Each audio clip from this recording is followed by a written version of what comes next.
This weather update from the Met Office here on GB News. For many, staying fine through the rest of today, but there are one or two showers breaking out and a few thunderstorms across Northern Ireland. We're surrounded by weather systems and we're kind of in a weather no man's land, which means the winds are light, which means the cloud isn't shifting too much over parts of southern Scotland, northern England, and the showers are fairly slow moving over the west of Northern Ireland. Some rumbles of thunder here, could drop a lot of rain in a short space of time. There is a Met Office warning in place.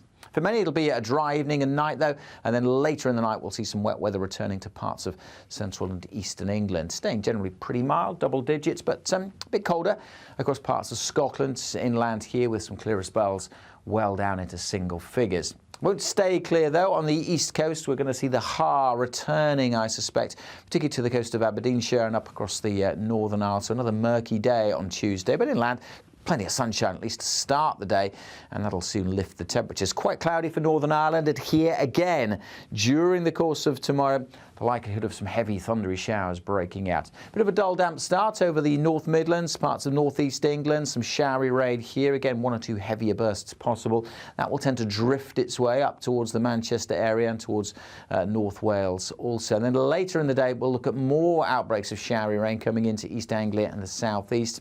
Possibility of one or two thunderstorms in southwest England during Tuesday afternoon, and again that risk of thunderstorms for Northern Ireland. And again, we have another Met Office yellow warning in place. Much of western Scotland stays dry and fine. Temperatures generally a little bit lower tomorrow because there will be more cloud around, especially over the Midlands. So you will notice that dip in temperatures after a warmish day today. On to Tuesday evening, we'll start to see a bit more rain coming into the east, and that's a feature of the weather through the rest of the week. Some heavy rain likely over parts of central and eastern Britain on Wednesday and Thursday. That warm feeling inside from Boxed Boilers, sponsors of weather on GB News.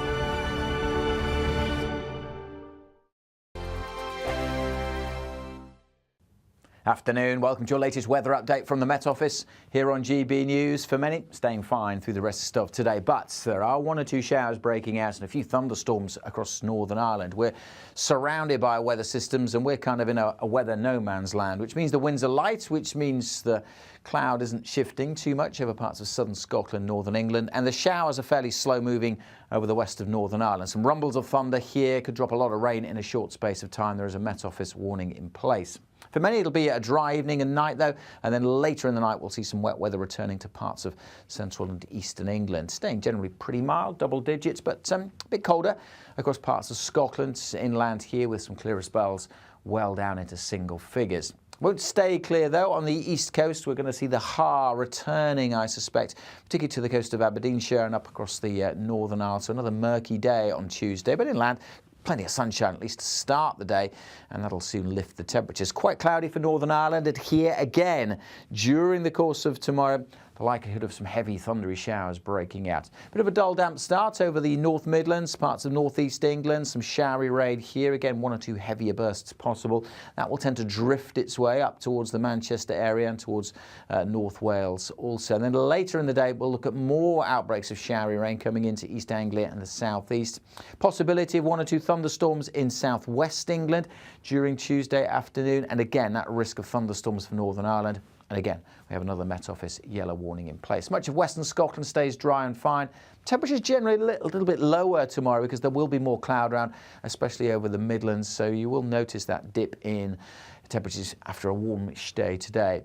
On to Tuesday evening, we'll start to see a bit more rain coming into the east, and that's a feature of the weather through the rest of the week. Some heavy rain likely over parts of central and eastern Britain on Wednesday and Thursday. GB News is Britain's election channel. And when the big stories break, we're tackling them on Britain's newsroom. When we disagree, and we disagree a lot, it's even livelier than normal. We don't disagree that much. We do. His comedy, though, is revolting. I knew her, and unlike you. That explains Beverly Turner's temperament. It's a bit frosty in here, isn't it? You'll have one of me one day. Yeah, for dartball practice. Britain's newsroom on GB News. Weekdays, 9:30 a.m. GB News, the People's Channel, Britain's news channel. We're GB News, and we come from a proud tradition of British journalism. That's why I'm so excited to be here. It's something so new. The first news channel to be launched in Britain in over 30 years. Launched to represent the views of the British people. To go where other broadcasters refuse to go. How did you find out about the story in the first place? Launched with one aim. To be the fearless champion of Britain. It's an absolutely fantastic atmosphere here. This is GB News. GB News, Britain's news channel.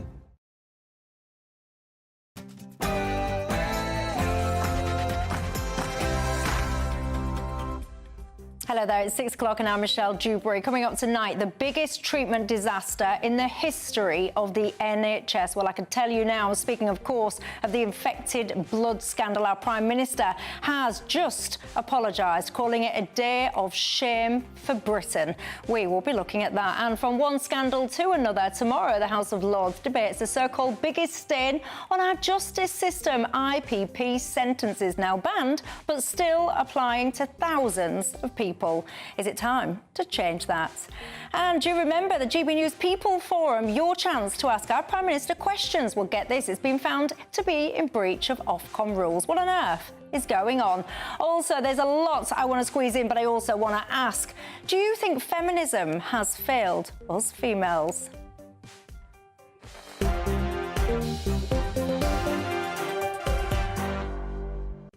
Got all of that to come and more. But before we get stuck in, let's cross live for tonight's latest news headlines.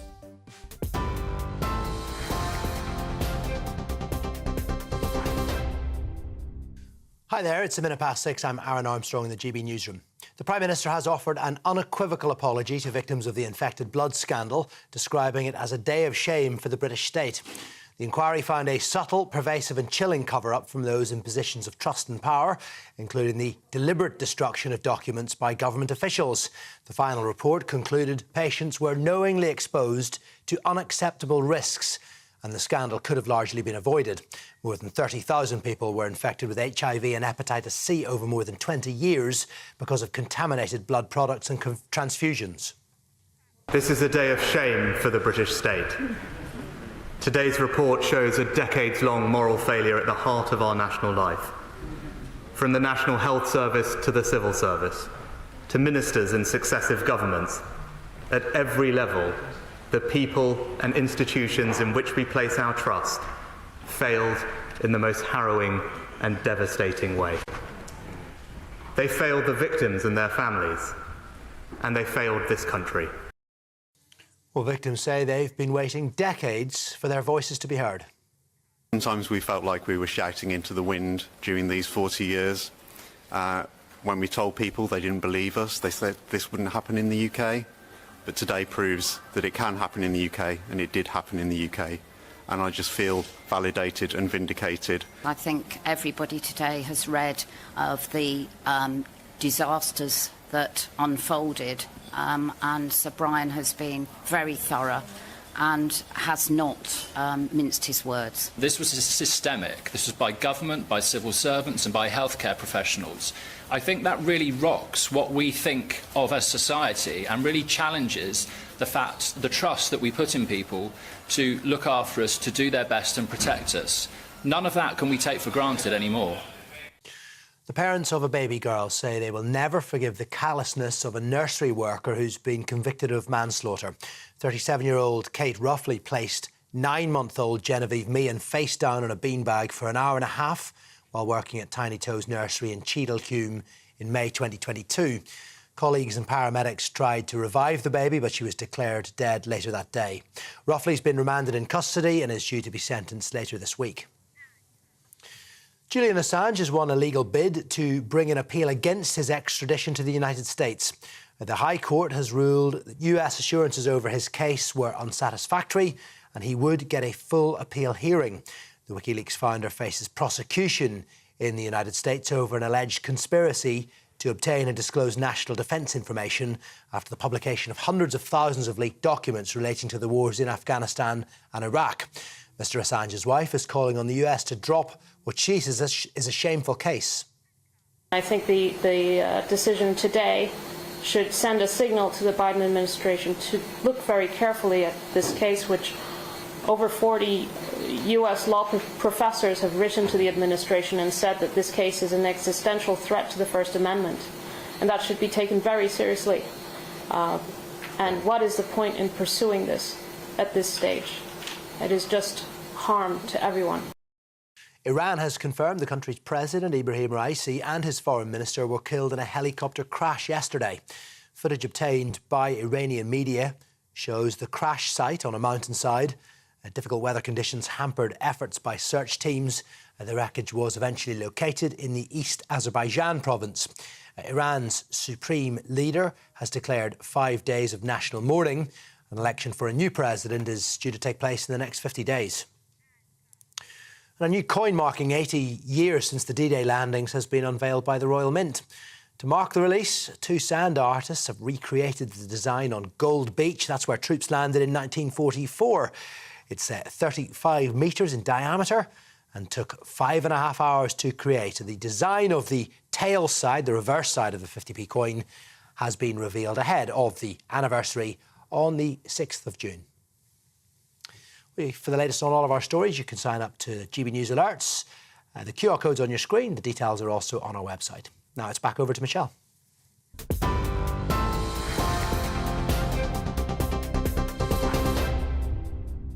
Thank you very much for that. I'm Michelle Dewberry and I'm keeping you company till 7 o'clock tonight. You know, I listen to those bulletins with interest and I often sit there and think things can't get any more bizarre or worse. And you listen to that story there about that lady that just had that conviction of what she did, strapping a child down like that to a beanbag in a nursery. What on earth is wrong with some people in our society, ladies and gents? I absolutely despair. I really do. Anyway, I'm with you till 7 o'clock tonight alongside me, my panel, the director of the Academy of Ideas, Baroness Claire Fox, and the co-founder of Novara Media, Aaron Bastani. Good evening to both of you. Thanks. I also noticed in the bulletins that D-Day coin. Will you be collecting one, Aaron? D-Day coin, good old Pompey. No, I hadn't thought about it, but I'm a father now, so I'll probably get into rather boring things like coin collecting and stamp collecting. Collector? I've never collected a coin. I don't mind acknowledging that D-Day was important historically. Are you guys out there? Are you guys out there itching for your D-Day coins? I'm sure we used to collect coins as a small child. I remember having them in some kind of like little packets and stuff. But I dread to think where they've all gone now. I must confess, I've got absolutely no idea. Anyway, you know the drill on this programme. It's not just about us three. It's very much about you guys at home as well. What's on your mind tonight? You can get in touch with me all the usual ways. You can email gbviews@gbnews.com. You can go onto the website, gbnews.com/yoursay, or of course you can tweet or X me. There's a lot we need to discuss tonight. Not least, of course, the story that's been dominating so many of the news headlines today, the infected blood scandal. It has indeed been branded the worst NHS treatment disaster in UK history. I mean, this is absolutely damning, and it has taken years and years for us to get to this point. But now I will cross live to our GB News reporter, Charlie Peters. Charlie, just bring anyone that hasn't caught up with the news today up to speed, if you will. Sure, Michelle. So just now, people are coming out of this location in central Westminster where the inquiry report was read out earlier today. There are some smiles here as people are leaving this hall, members of the infected blood community, those campaigners and survivors for decades, because they have heard that comprehensive apology from the Prime Minister, Rishi Sunak, matched by the leader of the opposition, Sir Keir Starmer, in what is a historic show of cross-party unity on this major political scandal, where Keir Starmer said that this scandal has spanned for decades across several governments, and Rishi Sunak said that when it comes to the compensation, they will pay whatever needs to be paid. So smiles reacting to those messages in the last hour, but also some scepticism about how that will be achieved, because so much of the scandal has been about not just failure, but also cover-ups, subtle. The latest GB News travel. Good evening, my name is Johnny Ratner with your very latest. The M58 in Greater Manchester is partly blocked eastbound. It's at the scene of a collision where emergency services remain on scene just before the M6 at the Oral interchange, causing queues. And in Warwickshire, east of Warwick Town Centre, the A425 remains closed along the Myton Road for an ongoing police investigation since just before 1:20. And there are long delays towards London on the M4 through Berkshire from 5 to 4B just before the M25. The two left lanes are still closed at the scene of an accident. On the M25, on the Hertfordshire stretch, the clockwise exit's partly blocked where a lorry's broken down at the A1M exit. And on the Surrey stretch, anti-clockwise, the left lane shut. At junction 10, a van's broken down in the roadworks of the Wisley interchange, causing long delays back towards Chertsey. That's the latest. You can stay up to date throughout the day by visiting our website, gbnews.com. The next Great British Giveaway winner could be you, with a massive £20,000 in tax-free cash to be won. Imagine how you'd react getting that winning call from us. Oh my God, are you joking? Not a line, I never won a penny in my life. I don't know what to say. Do you know what? I've never won anything like this in my life. Oh my God. Oh God. Oh, it shocks me. This is amazing. For another chance to win £20,000 in tax-free cash, text PRIZE to 63232. Text costs £2 plus one standard network rate message. Or post your name and number to GB05, PO Box 8690, Derby DE1 9TT. UK only. Entrance must be 18 or over. Lines close at 5 p.m. on the 31st of May. Full terms and privacy notice at gbnews.com/win. Please check the closing time if listening or watching on demand. Good luck. GB News is the home of free speech. We were created to champion it, and we deliver it day in, day out. Free speech allows us all to explore and debate openly the issues most important to us, our families, and of course, the British people. Having challenging conversations to enlighten each other. Which is why we hear all sides of the argument. We are the People's Channel. We will always stand by the freedom to express yourself. On TV, radio and online. This is GB News, Britain's news channel. I'm Christopher Hope. And I'm Gloria Di Piero, bringing you PMQ's live here on GB News. Whenever Parliament is in session on a Wednesday at midday, we'll bring you live coverage of Prime Minister's questions. We'll be asking our viewers and listeners to submit the questions that they would like to put to the Prime Minister, and we'll put that to our panel of top politicians in our Westminster studio. That's PMQ's live here on GB News, Britain's election channel. Significant change so that something like this can't happen again. Stu, just quickly, do you accept the apology that you've heard from the leaders of the two main parties today? I do, if they follow through and deliver us justice in full. Well, justice in full is what's going to be demanded here for all of their campaigners that we've met and heard from today. They've waited decades to hear that message, and now the action is on hearing the compensation come through and for all 12 of the recommendations from Sir Brian's report to be acted on. Ali Peters, thank you very much for that update. You know, I listened to so many of these people's stories. It is just absolutely heartbreaking. If you've just joined us, so you're behind the scenes with this, look, let's just catch up with what Rishi Sunak had to say in his apology earlier. This is a day of shame for the British state. Today's report shows a decades-long moral failure at the heart of our national life. From the National Health Service to the civil service, to ministers in successive governments, at every level, the people and institutions in which we place our trust failed in the most harrowing and devastating way. They failed the victims and their families, and they failed this country. Now, before I bring my panel into this conversation, I just want us all to cast our mind back because, you know, I look at these things and I think kind of there, but for the grace of God go I, because there was different people affected by this.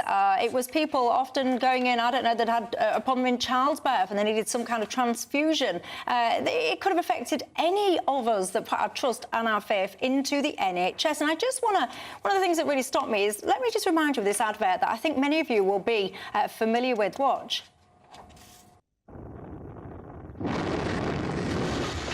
There is now a danger that has become a threat to us all.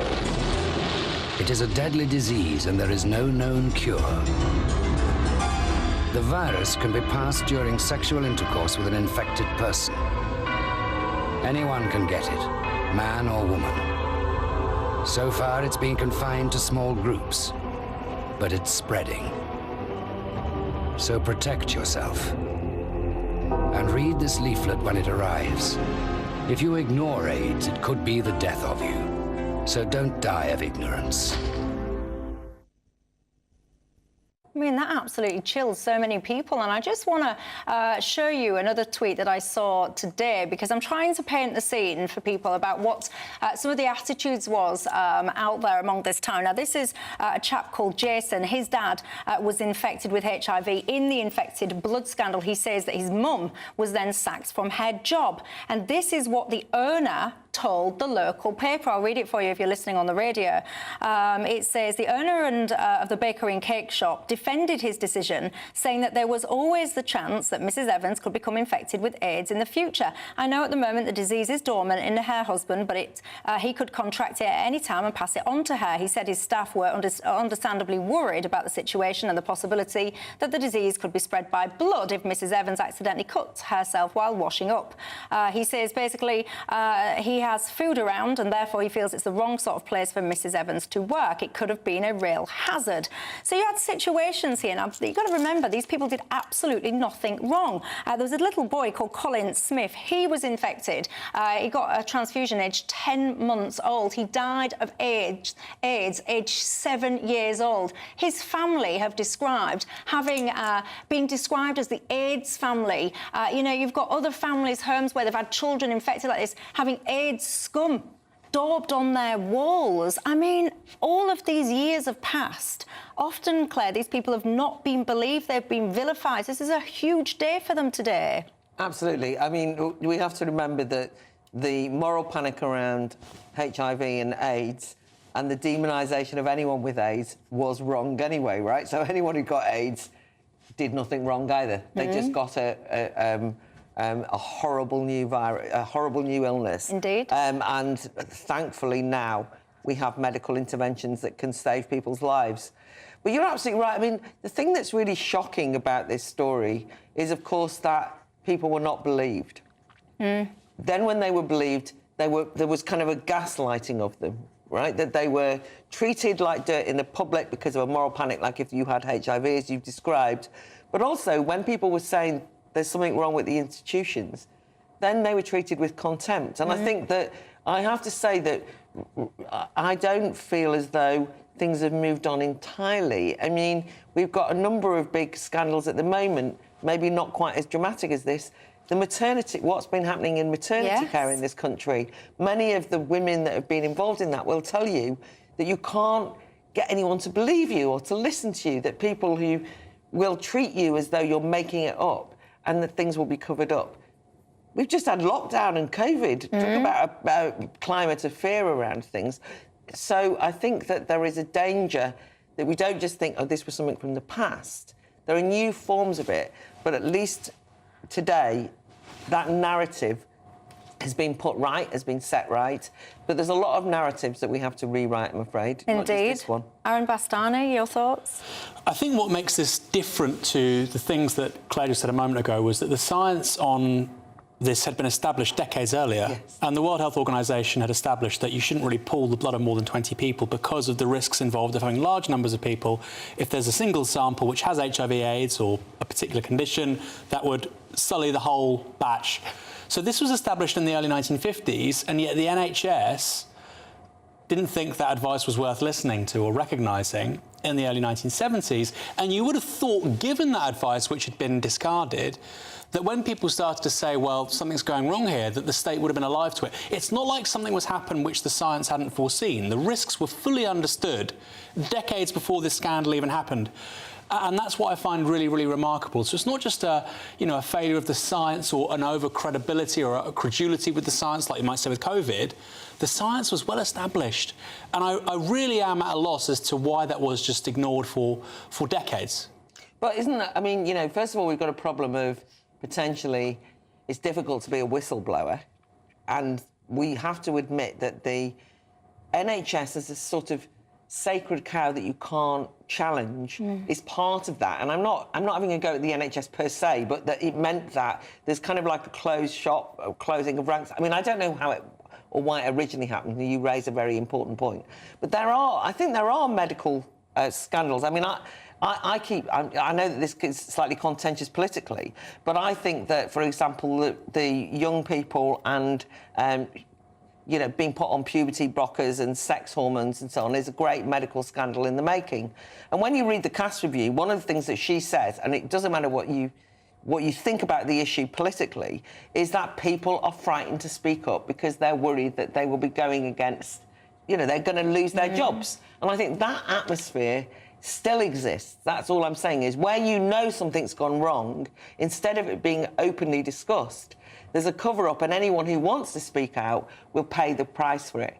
And there's then a contempt for the public, who are the victims of these things. We've seen the same in the post office dispute. I mean, post office masters, if you see what I mean, they just ignore them. Well, one thing that I found interesting, of course, everyone will, well, many people knew about the post office situation, but it only really came into much broader kind of public awareness because of an ITV documentary. Well, actually, I found it quite interesting to learn today that there's going to be an ITV documentary about this scandal as well. And I can't help but wonder, how many more scandals, how many more ITV kind of drama documentary series or whatever they call them will there be? Sandra says, Michelle, I just want to say bless each and every single person who may have been affected by this. If ever there was a worthwhile cause for a memorial, she says this is it, and she hopes that they all get full compensation ASAP. Steve says, I'm so fed up now with the amount of cover-ups by the NHS and the government over the years. It's time we named and shamed all of those people involved. He says, even if they are no longer with us, because we must put a stop to this. Lots of people getting in touch and saying, like Marianne says, it's not just about compensation. There should be real accountability.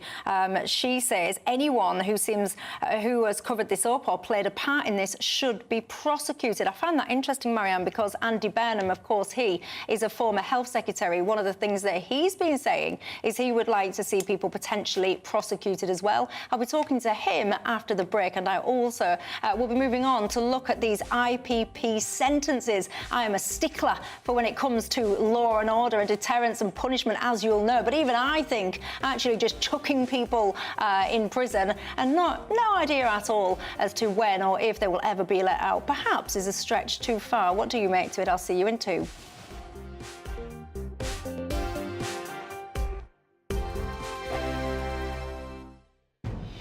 Good afternoon, Britain. Weekdays from midday. So there are migrants who come here and they make a big contribution and they pay a lot of tax. And some types of migration from some countries, that's particularly the case. On that, sorry, Neil, others, on that, you say migrants from the Middle East, North Africa and Turkey, aged 25 to 64, are almost twice as likely to be economically inactive as someone born in the UK. So essentially, we've invited people to come here. Presumably, we believe they're going to then work. And then they're twice as likely to be economically inactive. I mean, that's a recipe for economic disaster. Yeah, so in the last census, we saw that the employment rate of people who are born in the UK is higher than the employment rate of people who've come here from another country. And that tells you that migration policy is not on track at all.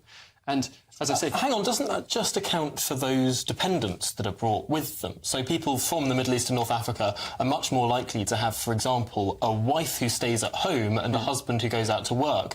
That largely would account for having half as much economic activity.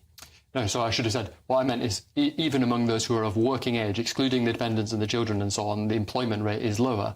Now, for some groups because from some countries... people stay at home to look after children, perhaps? Yeah, so there's a lot of people who are economically inactive for that reason. There's a lot more higher rates of unemployment as well among some groups. And if you look, broadly speaking, the trend is that people who come here from rich countries, from either Western Europe or from countries like Australia, Canada, New Zealand, the US and so on, they tend to have very high employment rates and very high earnings as well, and you get clearly a benefit from that. But then if you have a lot of migration from lower-skilled people, particularly from poor countries, who have an incentive to come here, even if they're ending up working in the minimum wage, because it's still a lot more than in a very poor country, then you will tend to see people who have either quite low rates of employment, for the reasons you're just describing, and also potentially quite low wages as well. So they're very unlikely to be net contributors to the Neil, let's not pretend that the immigration debate is all about economics. Join me, Neil Oliver, every Sunday night at 6 p.m. on GB News. And if an hour is not nearly enough for you, go to gbnews.com for special extended episodes online every Friday at 9 p.m, where we can truly get into the nitty-gritty of what's going on. GB News, Britain's news channel. Every Saturday, 10 till 12, we'll bring you all of the news that you need to know. We'll also remind you that there is so much to smile about. It's my favourite time of the week. I get to relax, enjoy some light-hearted stories, and let Ellie teach me about fashion too. That's Saturday Morning Live, every Saturday, 10 till 12. Only on GB News, Britain's news channel. In the GB newsroom, we bring you the news as it happens. With our team of dedicated journalists across the UK, GB News brings you accurate reporting of the day's topical agenda. When the news breaks, wherever and whenever it's happening, we'll be there. This is GB News, the People's Channel, Britain's news channel.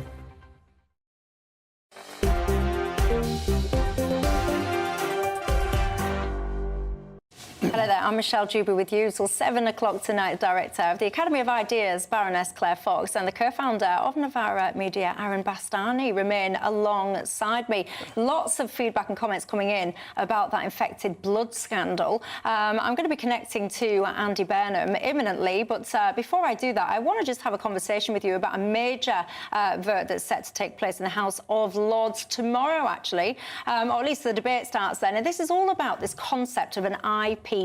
Now, anyone that watches this programme will know that I love a little bit of kind of punishment when people have done wrong. I can't lie. But even for me, these concepts of an IPP stretch things a little bit too far. Let me cross to you, Claire Fox, because a few people out there will be thinking, what's she talking about? What is an IPP? So this was a sentencing regime that was brought in 2005, imprisonment for public protection. Immediately you think, oh, that's good, the public are going to be protected. Yeah. And what they said was that there were certain categories of prisoners, or, you know, criminals, who they'd get in and then you'd give them an indefinite sentence because they were so dangerous.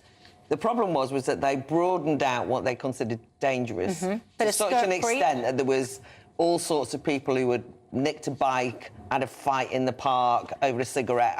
These are real examples, by the way. And they were given a tariff for 3 years, 4 years, whatever was appropriate, but then kept in indeterminately forever, right? And obviously this is injustice. This is like North Korea or China, or something. Like sort of lock them up. And then they say, well, they might be dangerous if we let them out. Anyway, it was so bad that it got abolished in 2012, this sentencing, because everybody, left, right, throw away the key types and, you know, bleeding heart liberals all said this is a ridiculous kind of sentence. Even David Blunkett, obviously. David Blunkett, who brought it in, said the greatest regret of his life. They got rid of it in 2012, but they didn't do it retrospectively. So at the moment, there are 3,000 people in prison indefinitely for a range of crimes, which they have served their time often 5 times over. And those that are let out, and this is the other thing, is if you're let out on a licence, you think, oh, you're let out on a licence. The licence goes on for, wait for it, 99 years. You only get off the licence after 10 years, and you can be brought back into prison if you miss an appointment. Or somebody accuses you of a crime, and even if you're found guilty, it doesn't matter, you start from scratch again. Oh, it's a nightmare. You talk about scandals, this is one of the greatest scandals in British justice. I want to talk, actually, to one such IPP prisoner. I can cross to Anthony Hipkiss. Anthony, good evening to you. Hello. You are, do you call yourself an ex-IPP prisoner or a current one? How would you describe yourself? Yeah, a current IPP prisoner. So you, tell briefly the viewers your story. So, yeah, in 2007, I received an IPP for a threats to kill charge. I was given a 15-month minimum term set by the then judge, and I ended up serving 16 years, and that included 3 recalls. 2 of those of which were for, again, as Baroness Fox said, for missing appointments and so on. So let me just, because, I mean, I do confess, you know, I am a believer in prisons. I am a believer in tough kind of penalties for people when they do wrong and all the rest of it. But when you say you've had a few months that turned into years, what did you do to make that happen? You mean during the custody? Yeah. Nothing. So the whole purpose of the IPP was obviously for serious offences, i.e. terrorism offences, sex offences and so on. But as Baroness Spot says, to sort of broaden the horizon, so from the 400 to 600 people that was predicted to get it, 8,100 people ended up with IPP prison sentences. So we became a huge burden on the system and therefore created a backlog amongst the poll board, which we had to go through to sort of be released. So it ended up becoming a point where we were just waiting months and months and months and years and years and years after our original tariff for an actual board, and then it'd be a case of they wanted to do as a new programme. They wanted, because obviously in prison you have to do behaviour programmes and so on to prove that you're able to have been released. These courses can take years and years and years to get on. So for someone who's got, say, myself, a 15-month tariff, I could be waiting 3 years to get on the programme. That's double my actual sentence. And, you know, this sort of just bootlegged along and along and along. And, yeah, so, again, it was very rarely for behaviour issues. It was more waiting to get on programmes, or it could be something so subtle like you had a bit of a bollocking off an officer for being in bed late or something like that. And I'm being serious about this, so not having your curtains open. I mean, Anthony, I do need to come in because this all sounds like a little bit ludicrous, I will confess. So you're telling me that you can be in prison for a sentence, whatever, and then because you get into trouble from a police officer, you can then have your sentence extended by potentially years. Really? Seriously, yes. Yeah, definitely. I speak from experience, and Baroness Spotsel, you know, she's somebody who's, you know, coming on board with us. She'll tell you, she'll say horrendous stories. I've done a lot of reading up into this, and it is literally unbelievable. And I just need to. There's been quite a few people that have chosen to end their lives very sadly via suicide that have been on these licences, and I know that some of these people are friends of yours. I also know that you yourself that you attempted suicide. I think it was about 3 times or so. I mean, just talk us through the emotional toll that these kind of things take on you. So, I can speak on behalf of myself and a lot of my IPP friends that we was put there for a reason. You know, we weren't put in prison for good behaviour. But the sentence has to fit the punishment. And when you're being told that you're going to stay in prison indefinitely, so we're talking potentially for the rest of your life, without minimalising a sentence for threats to kill, or for stealing a pack of cigarettes, or for stealing someone's bike. You know, you can imagine the despair of sat, and especially something like but COVID. Hold on, Anthony, sorry, I don't mean to... So you're telling me that people got sent to prison for stealing sweets? Yes. Really? Yes. So some guy went to a sweet shop and nicked some sweets and he ended up in prison? He stole sweets from somebody off the street and a mobile phone. So he robbed somebody? A friend of mine stole a boat. Right? So these charges, they're classed as sort of street robberies, which obviously sound a lot worse than they are. So a friend of mine received an 18-month sentence for stealing a bike. He's been in prison now coming on nearly 18 years. Why? Help me understand. So you tried to nick a bike, or you nicked a bike. What then happens between getting your sentence of whatever it is for nicking your bike and then something's going on in the middle to end up then with 18 years? What is that something? Again, a backlog in the system, waiting for... Of course, there's incidents where people have been misbehaved, and, you know, we are there to prove ourselves that we're capable of being released back into society. But when there's just nothing but despair, and I mean, I've seen despair and I've seen a loss of hope.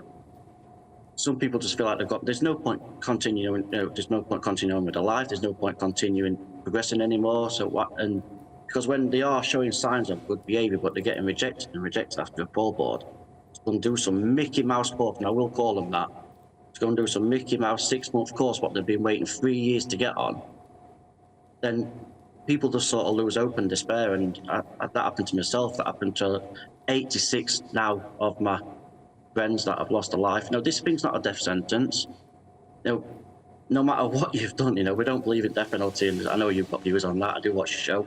But it's like, for stealing a pack of fags, or for stealing a bag of sweets, or for stealing a bike, or for threatening somebody, that is not a death sentence. So you can sort of see why people are starting to sort of see the injustice in this. And when someone as hardline as yourself, you know, can see how, you know, I don't want to say disgusting, because like I said, we've been in prison for a reason, but people, my friends are, Michelle, I've watched my friends walk behind the cell that night And that's the last time I saw them. Now, these people have got families because they're serving a sentence that they should never have had in the first place. And I feel blessed. I'm a man of faith. I believe I was here for a reason. And 3 times I tried to take my own life. And I was kept alive for a purpose, and that is to come out and tell you guys this shocking story that's going off with this sort of sentence. And yeah, let's hope we have a good little bit of outcome tomorrow, eh? It is absolutely shocking. You can make goosebumps, actually, because I don't mess around when it comes to law and order, but I also passionately believe in fairness as well. So for that reason, I wish you luck, actually, with your campaign, and I really appreciate you coming on and talking to me tonight. Thank you very much. That's Anthony Hipkiss. Thank you. Thank you. Thank you. Look, I mean, I want to get Aaron's view on this. I've gone all goosepimply there. What do you make to that at home, everybody? I want to bring Aaron Bastani into this conversation, but I will do so after the break. Don't go anywhere. I'll also be talking to Andy Bedham about that infected blood scandal. See you in 2. Evening. Welcome to your latest weather update from the Met Office here on GB News. A messy picture with the weather tomorrow. Most of us cloudier and cooler than today, but again, like today, there will be a few thunderstorms in place. We're between weather systems, but this area of low pressure is pushing up from the south and will generate a few more showers. We'll see the cloud thickening across East Anglia and the East Midlands with some showers here. The downpours we've seen across Northern Ireland, they will continue to fade through this evening, and many places will have a dry night. A bit misty and murky once more on these eastern coasts, and quite chilly across Scotland again. Temperatures down to about 3 to 5 degrees in rural spots, whereas in the south, many towns and cities staying in double figures. A cloudier day then on Tuesday, particularly over the Midlands, parts of northeast England and along the east coast of Scotland, especially Aberdeenshire up towards Orkney. Grey, misty and murky with that har sticking around, but a good part of Scotland actually starting sunny. Generally a dry start in Northern Ireland, but we are looking at some thunderstorms breaking out here later on. And we'll start with a lot of cloud over the Midlands, Northern England, and generally quite a drab day over central and eastern England. But some sunshine for Wales and southwest England. As the day goes on, increasing chance of again seeing some thunderstorms breaking out across Northern Ireland, but also southwestern parts of England. There's a Met Office warning in place. Wet weather will continue to affect parts of central and eastern England. A few scattered showers over the Highlands. Some brightness in western Scotland, but as I said, most places cloudier than today, and as a result cooler. More cloud and rain then spill in from the east as we head into Wednesday. Could be a very soggy day over parts of eastern England and parts of Scotland. Some heavy downpours possible, and in the south some brighter spells may well trigger some heavy showers as we go through the day. There'll be a bit more of a breeze coming in from the east, so a cool day here with some brightness further south. We could again get up to 20 Celsius. Bye for now. The latest GB News travel. Good evening, I'm Johnny Ratner with the latest. The M58 in Greater Manchester is partly blocked on the eastbound carriageway. Emergency services remain on scene of an accident just before the M6. And on the Hertfordshire stretch of the M25, the outside lane's closed anti-clockwise just before the A10. There's been a collision in the Holmesdale Tunnel, causing long queues back into Essex to the Waltham Abbey exit, junction 26. There are long delays towards London on the M4 through Berkshire from junction 5 to 4B towards the M25. Just before the M25, the 2 left lanes are closed where a lorry's broken down. There's now been another breakdown in the queues, causing queues back towards Slough. And on the M5 in Devon, 1 lane shut southbound from junction 30 to 31 near Exeter. A lorry's in the left lane having its tyre changed, causing queues of about a quarter of an hour. That's the latest.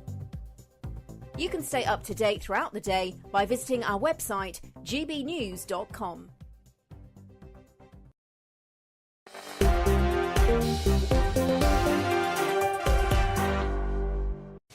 Hello there, I'm Michelle Dewberry and I'm keeping you company until 7 o'clock tonight. Claire Fox and Aaron Bastani remain alongside me. I can tell you, right, you're really getting in touch about this this notion of an IPP prisoner. Christine, she says, seriously, Michelle, I can't even believe that you were beginning to sympathise with that prisoner. They do not, she puts it in capitals, so she means business, they do not keep prisoners imprisoned for nothing. Like it says, it's all about public protection. And she says, I speak as an ex prison officer. Brenda says IPPs are unfair, but they did commit a crime in the first place. But this whole IPP thing is wrong. He must be freed immediately. He's clearly no threat to anyone. You're really divided on that. I want to bring Aaron Bastani into this conversation in just a couple of minutes. But before I do that, I will cross live to Andy Burnham. He joins me now to reflect on that shocking developments today. We've seen Rishi Sunak come out and apologise, Andy, saying essentially it's a day of shame for Britain. You are a former ex-Health Secretary yourself. I found your comments quite interesting when you're saying, actually, that you want some form of prosecution for people that are accountable for this. Tell me more.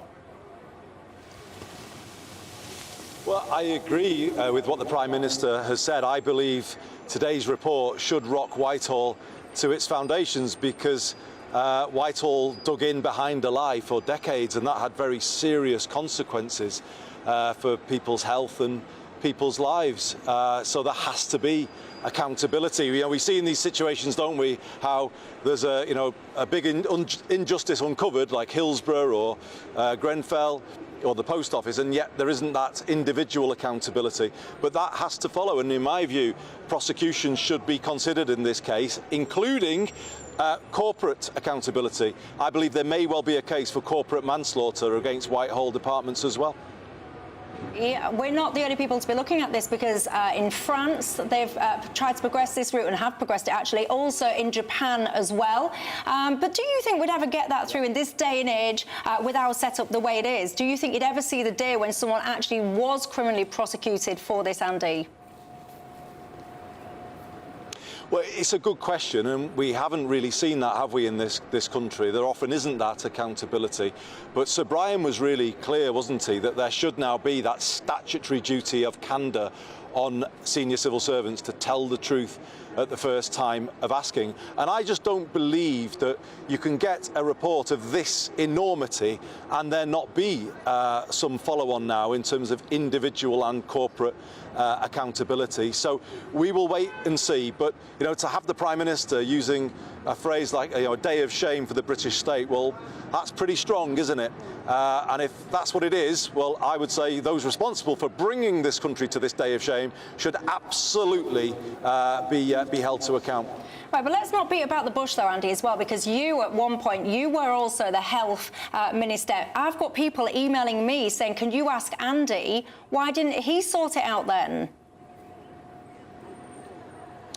Well, I started to, is the answer to that. So in early 2010, I met a group of campaigners, Fred and Eleanor Bates from Wythenshawe, and they started to educate me, to be honest, about the whole thing. I was being given the official line by the Department of Health that nobody was knowingly given unsafe blood products. The department tried to stop me meeting Fred and Eleanor, but I did meet them, and I began to understand it from their perspective.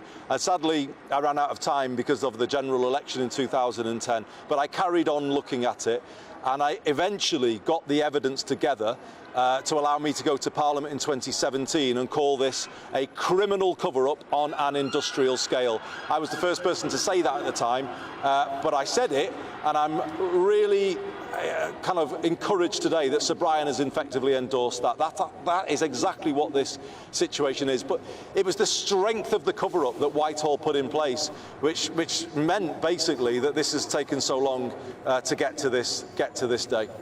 Well, it is a massive day for every single person that's affected by this. So for now, Andy Burnham, thank you for your thoughts. I do just want to, and I do apologise for kind of jumping around topics a bit at the moment, because live news, ladies and gents, it is such that there's a lot going on at the moment, so I need to try and grab people when I possibly can. So I do apologise that I'm chopping and changing, but I want to take you back to IPP's Aaron. That was a really fascinating story there from Anthony. What did you make to it? Well, I'm really glad you had him on. It was great TV, and he's got a powerful story. What I would say is, let's look at this from a slightly different angle, the numbers. Right now in the UK, it costs around £45,000 a year to put somebody in prison. So just for that gentleman, he was in prison, I think he said, for 15 years. That would have cost the taxpayer, in today's currency, £675,000. 3,000 people presently in prison because of this legislation, that's costing £135 million a year. That's a lot of money for the taxpayer. And we see this time after time. The longer you are in journalism, the longer you look at basically how the British state works, there is so much money that is wasted on the most stupid things like this. You know, we're wasting money so that people, as you said at the top of the story, somebody in prison 12 years for a mobile phone, 16 years for stealing a bike. Not only are those outlandish and, frankly, at odds with any meaningful conception of living in a free society, the taxpayer's paying an arm and a leg so they can stay inside. Many of them able-bodied, healthy young men. They should be working, they should be paying taxes, they should be contributing to society. Instead, we've got the opposite happening. And I find it absurd, frankly, that, look, either re-sentence all 3,000 of them, maybe have some statutory minimum they have to continue to serve and then release them. But whatever it is, the idea that, well, that would cost too much money, no, this is costing us £135 million a year. Yeah, and I've got to say, Claire, that many people are really divided on this. You know, I mean, they share my position, because I think actually, if you've done criminal activity, often I do think you deserve to be behind bars. Thank you very much. But there's got to be a limit to that. No one's saying they shouldn't go behind bars. The point is, you do the crime, you do the time, and then you leave. We do not have indefinite locking people up. This sentence was brought in, and it was so bad that it was abolished. I think that there's two things to quickly say. The people are saying, I don't believe this. They must have done more. Come on, what's the real story? Well, we've just heard about the blood scandal where people were saying, I don't believe that that could have happened. I can't believe they were given... Remember when the postmasters, people say, I can't believe they weren't really ripping things off. It can't be true, right? What's really going on here, and imagine the irony, at the moment, the government are proposing to let people out of prison early because they've made a complete mess of prison numbers. They've got overcrowding. They're letting people out early. There are 3,000 people serving a sentence that they abolished 12 years ago, and they won't let them out because, guess what? They're worried that GB News viewer types will go, you're being soft on crime. And that's what the Labour Party is saying as well. They now won't fight the government on this because they don't want anyone to think in the build-up to the election that they're putting people's safety at risk. But I'm listen, a GB News viewer anyway, type. Judge Dewberry. Even I think it's a bit and you unfair. sensibly know this is mad. Philip says, IPPs, why not? He says, it's self-explanatory. Keep them locked up unless you can prove the public don't need protecting from them. But this is an interesting point, what Philip's raised then. He's saying, unless you can prove the public don't need protecting from them. Well, one of the things that you're voting on tomorrow, correct me if I'm wrong, one of the amendments, Claire, is there's this amendment that's going through or being proposed, which would actually mean that currently the prisoner has to prove that they are not a threat to the public. And now this amendment seeks to change that, because now it would be the board, essentially, that has to prove why they are. Exactly. The difference with IPP prisoners is when you go to the parole board, the state does not have any obligation to say why they should incarcerate you beyond the end of your sentence. Is the other way round. And the only way you can prove you're not dangerous is prove you've been on a range of courses. And as was already indicated by your brilliant interviewee, they're rubbish courses anyway, and you can't get on them, and they keep moving you from prison to prison, so you never get on the courses. And so then the government says, and the opposition, oh, well, they must be dangerous. You know, just this point, lock them up in case they might do something.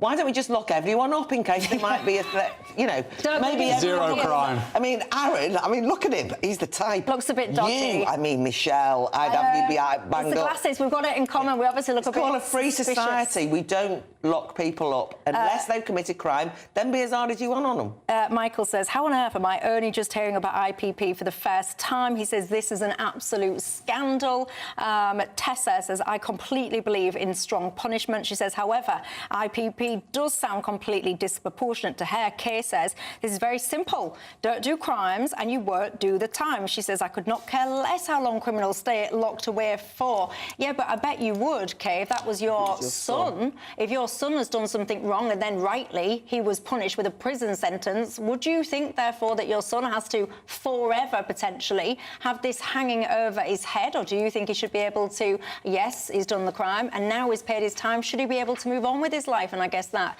is perhaps the crux of it all. Keep your thoughts coming in, because you are a divided bunch on that one. I have to say, one of my other viewers, he's made a good point. He said, I'm really angry, going back to the blood scandal, I'm really angry that another scandal of the state has taken decades to uncover. But he also says he feels very angry by seeing how empty the benches were in Parliament for this mea culpa by Sunak and Starmer. He says it shows yet again that politicians continue to treat the people of this country with utter contempt, and everyone who didn't attend should be named and shamed. God blimey, Andy. What do you think to his perspective? Get in touch and let me know. Talking about perspectives, by the way, many of you will have been viewers for the GB News People's Forum. Yes, I hear you say you watched it and you loved it, but if you didn't watch it, let's remind you what it was all about. And left me and the thousands and the tens of thousands in this country to rot. Rishi Sunak, look me in the eye. When are you going to start to do the right thing? The vaccine damage payment scheme is not fit for purpose. Yeah, well, I mean, I've got to say, I hosted the show before that, and I was also live in that studio as well, watching that debate as it unfolded. I've got to say, though, now, Ofcom, the regulator, has said that GB News breached broadcasting rules for that situation. Aaron Bastani, you was at the pre-show with me. He was also there watching that. Also, what did you make to Ofcom's ruling today? It's a very strange one. So my view is personally that GB News did nothing wrong. Like you say, I was there, I watched it. Rishi Sunak was torn to shreds by an audience which was selected by an independent polling company for the best part of, was it an hour? I mean, it felt like an eternity, but he was torn to shreds. And so the idea that somehow this was just a platform for him to sound off and propagandistically say what he likes is absurd. If I was a Labour strategist or comms person, I'd be very grateful he was doing that, frankly. I was somewhat surprised he agreed to do it. In a way, good for him. He should. He's the Prime Minister. What Ofcom have said is you weren't bringing into or weren't integrating enough Labour's side of the argument. But look, the idea that, therefore, you weren't sufficiently holding the Prime Minister to account is ridiculous. So, by the letter of the law, I can understand why this has happened, maybe, because Labour weren't really being mentioned that often. But the fact is, the Prime Minister was grilled by a live audience in a way I haven't seen anywhere else. That's good for democracy. So, on the one hand, I somewhat get the letter of the law here, but the spirit of it, I think, is ridiculous. And this certainly wasn't some advert for the Prime Minister, anything but. They got 547 complaints about it. Apparently, they reckon it broke due impartiality rules, which they say is a serious, and they say is repeat breach of this rules. And now they are starting the process for consideration of a statutory sanction against GB News. Claire Fox, what do you make to it? So it's J.S. Mill's birthday today, appropriately. A free speech day. I think it's Academic Freedom Day internationally. The reason I'm mentioning that is because, obviously, a free press is definitely under threat here, it seems to me, from Ofcom being, I think, unreasonable. I mean, it feels to me that they're breaching their impartiality rules in this one, because I think you'd have to be really searching, you know, it's such a bad faith decision. I just genuinely don't understand it. I think to say that the only basis on which you can criticise Rishi Sunak, by the way, is by going down the Labour Party route. You know, you have to sound as though you're a Keir Starmer-like type. That's the only basis on which you can criticise the Tories. That's ridiculous, because the audience, the voters, the public, it was the People's Panel, went in and they asked him what they wanted to ask him. Maybe they didn't ask him what Ofcom thinks would be the official opposition questions. By the way, as far as I'm concerned, GB News should have and would have and could have done exactly the same with the leader of, you know, with Keir Starmer and done a people's... And just to be clear, I just want to be clear on this, actually, because the clue was in the title. It was a forum with the Prime Minister, i.e. Rishi Sunak. So Ofcom is saying, for example, neither the Labour Party's views or positions on issues were given due weight or included in the programme. Well, it wasn't a conversation with Keir Starmer about the Labour Party's position. And just to be absolutely clear, this was intended to be the first in a series. So we'd absolutely reached out to the likes of Keir Starmer, Ed Davey, Richard Tice, for those guys to have the same platform to interact with you, the viewer. And I want to reiterate the point that Aaron's already made. The audience were nothing to do with GB News. They were not selected by us. We used an independent organisation who got those viewers. They were a mixture of different viewers with different voting intentions. Perhaps some of them might not have had any voting intentions because they weren't going to turn out, and perhaps some were undecided. It all seems very odd to me. The level of scrutiny piled onto GB News is like nothing I've ever seen before. Online campaigns absolutely whipped up by people desperate to see the back of us. Why? Well, Adam Bolton, he put it beautifully. Do you remember when he said, how dare GB News come along and upset the delicate broadcast ecology? Do you remember that conversation on Newsnight on BBC that didn't have a single solitary voice in favour of GB News at all? But guess what, ladies and gents? Apparently that is all right. Make of it what you will, but try and make it make sense for me, I beg you. In the meantime, Aaron Bastani, thank you for your company. Claire Fox, thank you for yours. And of course, the most important people of all, you at home, I appreciate your company. Nigel Farage is up next. Night. Looks like things are heating up. Boxed boilers, sponsors of weather on GB News. Evening, welcome to your latest weather update from the Met Office here on GB News. A messy picture with the weather tomorrow. Most of us cloudier and cooler than today, but again, like today, there will be a few thunderstorms in place. We're between weather systems, but this area of low pressure is pushing up from the south and will generate a few more showers. We'll see the cloud thickening across East Anglia and the East Midlands with some showers here. The downpours we've seen across Northern Ireland, they will continue to fade through this evening, and many places will have a dry night. A bit misty and murky once more on these eastern coasts. Quite chilly across Scotland again. Temperatures down to about 3 to 5 degrees in rural spots, whereas in the south, many towns and cities staying in double figures.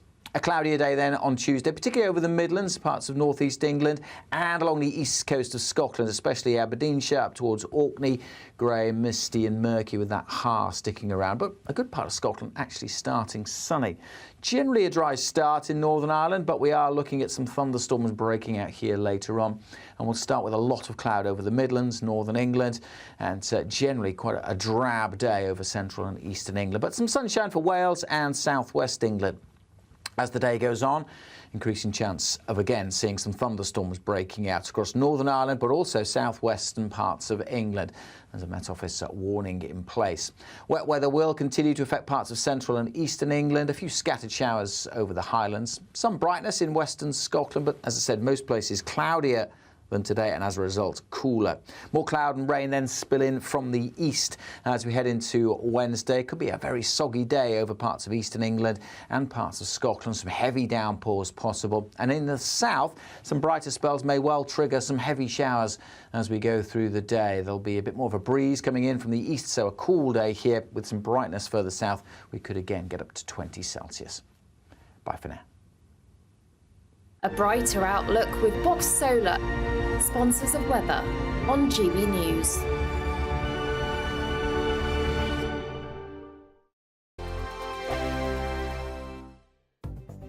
The latest GB News travel. Good evening, I'm Johnny Ratner with the latest. Two problems on a couple of motorways up in Greater Manchester tonight. First of all, on the M58, there are eastbound queues with the left lane shut just before the M6 at the Oral interchange at the scene of an accident that's in the process of being recovered. And there are long delays on the M62. Two lanes are out of action eastbound from 19 to 20 towards the A627M exit for Rochdale, past the scene of a collision. In Derbyshire, the A619, the Chatsworth Road at Chesterfield shut for a police investigation. And on the M5 in Worcestershire, there are southbound queues after a motorhome broke down. The motorway was blocked earlier on, just after junction 4 for the A38. Still queues back to the Franklin services. On the M4 in Berkshire, one lane's closed towards London, towards the M25 after a lorry broke down. And in Wiltshire, southwest of Trowbridge, the Froome Road is blocked at Southwick by a crash. That's the latest. You can stay up to date throughout the day by visiting our website, GBNews.com. It's the biggest cash prize we've given away to date. An incredible £20,000 that you could use however you like. And because it's totally tax-free, every single penny will be in your bank account to do whatever you like with. £20,000 in tax-free cash really could be yours this summer. Hurry, you've got to be in it to win it. For another chance to win £20,000 in tax-free cash, text PRIZE to 63232. Text costs £2 plus one standard network rate message. Or post your name and number to GB05, PO Box 8690, Derby DE1 9TT. UK only. Entrance must be 18 or over. Lines close at 5 p.m. on the 31st of May. Full terms and privacy notice at gbnews.com/win. Please check the closing time if listening or watching on demand. Good luck.